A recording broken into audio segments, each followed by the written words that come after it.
et des enfants ont hué sur moi. Midjani baba mappe, midjani koto mappe, midjani be kambe. J'ai entendu et j'ai vu comme en train de me huer. J'ai même vu des gens qui jetaient des pots de koyaye sur nous. Ce jour, j'ai regretté d'être venu en Guinée. Je me suis dit, je comprends pourquoi il ne faut pas servir la Guinée. Non, ce n'est pas le 5. C'est le 6.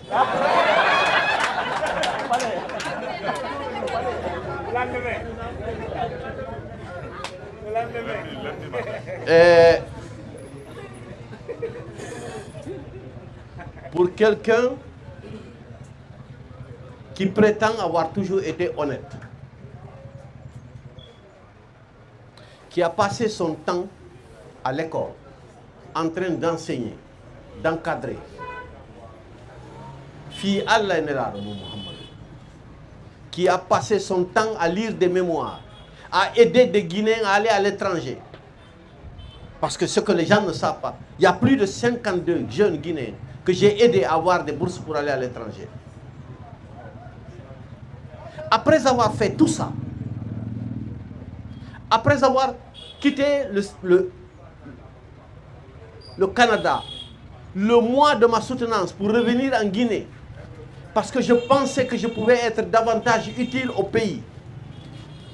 d'être resté pendant des années à l'intérieur du système éducatif sans jamais sortir. Je ne partais jamais dans un ministère. Je suis resté toutes ces années sans solliciter, au service des Guinéens,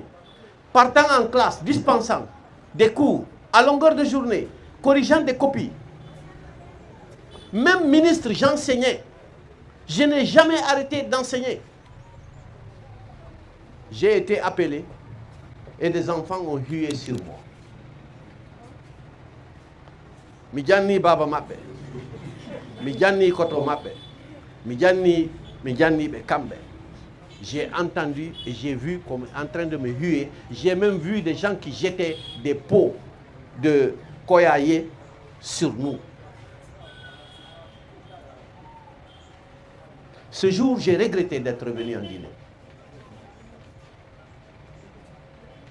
Je me suis dit, je comprends pourquoi il ne faut pas servir la Guinée.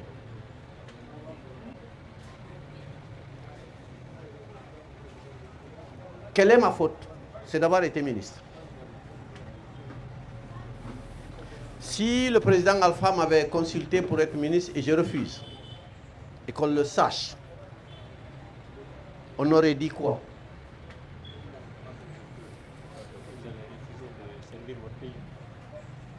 J'ai été choqué. Choqué. Et je peux vous garantir, si ma vie était à refaire, malheureusement ce n'est pas possible, je ne serais pas rentré en Guinée en 1998. Si c'était à refaire, mais Artatano Guinée Aduna. J'ai été choqué. Le fait d'avoir été insulté où des enfants me disent sûreté, voleur. Je me dis, j'ai été directeur d'un observatoire, vice-doyen, vice-recteur. Pendant toutes ces années, je suis resté dans le système éducatif. Membre de la commission de réflexion, conseiller du président. Et enfin, je deviens ministre. Je n'ai fait qu'une année et 2 mois et 4 jours. Et on m'insulte comme si j'avais volé, alors que tout ce que je possède, je l'ai obtenu dans des consultations. Bon, c'est ça la Guinée. Voilà, un gentike do professeur Alpha Madou Bano Bari, den andi be woni ministre enange Alpha Condé, kadi be woni no conseil Alpha on gentike yewtere mabbe nen do. Voilà, un gentike do professeur Alpha Madou Bano Bari programme di mabbe buyi ka système andi be éducatif ministre programme ka jande Alpha Condé e kada ko be kadi be woni no conseil Alpha ni se ko ade mabbe fiyo no bari be accitani piji programme mabbe fo be ade be jani Guinée no be servi la Guinée non programme mabbe buyi ka système ko fi honno lagi éducatif ka servi programme ka jande e tawde e kada ko remarki dum non no senka général ni se ko ade mabbe fiyo no la Guinée accitani piji programme mabbe fo be ade be janni Guinée goddo e da hitti en tant que servi la Guinée ko be andi ay way tunge dam fi honno la Guinée doit ka servede e tawde c'est remarqué golluda no senka général ko buri ko haray considération ala e kadi iden doa andi ne be hunde wote alami goddo so woni dowdo du dampama iden hanani mo no woni gal golluda no a tentinima ko buri ko haray considération men haysbe wondi no e laam den doa andi ne be hunde wote me haray ka côté politique be me laki dowdo duubi be natali e den hanani mo teddu parce que jibudu ko yoton e leydi hanani mo tentinima ko be yimbe be andu sembo politique wono ko inne wondi no e laamu wono ka justingo be cipube ka me haray ka côté politique be me cipube wono ka économie be natali e cipube wono ka sécurité parce que jibudu ko yoton e leydi wono non be cipube ka sembo politique économie mi sikki mi liti non be cipube wono ka coopération be cipube ka administration ko di woni pube wono ka économie e nder leydi ko buri wono ka sécurité enseignement wono non commerce ka agriculture ka économie ministère linti dum non ko ministère donc ka coopération secteur du développement et les normalement stratégique e nder leydi mais dum non faut ko garantie sin tan non ko hikkude élevage commerce que agriculture sufa di ministère nunda ko ministère di inete secteur du développement non himbe golludube laamu fo fami mais don non foko garantie sin tan do hande si tawi e laamu lansana ko sengo politique ngandi le kade tan konti saria ala e wadi problème si laamu nunda mais hande be on de be jinyande ko servu no be e na himbe golludube laamu fo dum ko do monsieur Cellou Dalein Diallo hande si tawi e laamu lansana ko wiya ka servu do ngandi le kade tan konti si ya to e problème bi wadi mais c'est des bonnes personnes hande wona de réclamer parce que be ko servu no e nange be wawi on golle ko be wawno wadde dum ko no monsieur Cellou Dalein Diallo servu be Alpha Condé fo bona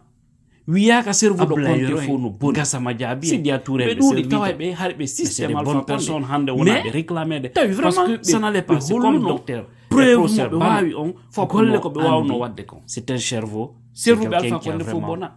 servi le pays parce que gasama jabi kala jannudo be dudi taway be harbe système Alpha Condé mais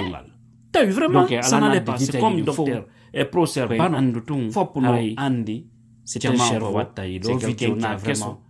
servi mais so imartiri mo do ko kala jannudo andingol ene nouvelle génération andindina ande bombo fidete donc ala na digitaji ni fo en doa ka fidude ko en andutum no wondani en hunde jama ko keldude bay fo boni na keso mojjube no tawe imartiri mo do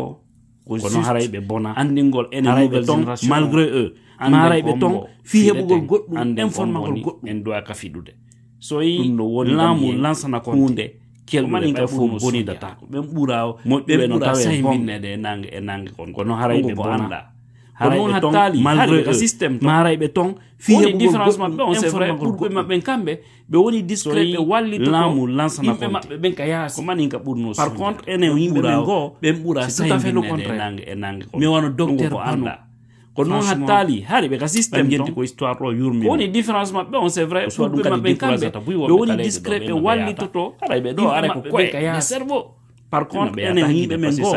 c'est tout à fait le contraire haray vraiment wono docteur bano franchement bam jenti ko histoire ro yurmi ko so dum kadi décourageata buy wombe kalede do be na be yata haraybe do are ko koe de cerveau na be yata Guinée parce que ça y est ko be libe haray vraiment Allah mo ina en faway jam